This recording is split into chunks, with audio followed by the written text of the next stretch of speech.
సామమసూరి సన్నబియ్యం సంప్రదాయ పద్ధతిలో మన వ్యవసాయ క్షేత్రంలో నాట్లు వేయటం జరిగింది.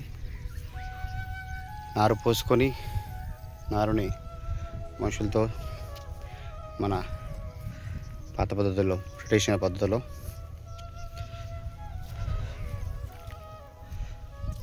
నాట్లు వేయటం జరిగింది మన ప్రకృతి వ్యవసాయ క్షేత్రంలో.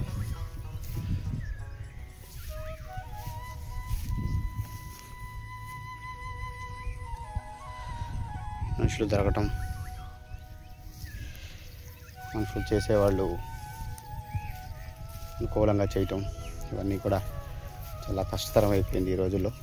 అందులోనూ ఈ ప్రకృతి వ్యవసాయం అనేది మరీ అంతా కూడా మనుషుల మీద ఆధారపడి అవ్వటం వల్ల చాలా కష్టతరం అవుతుంది.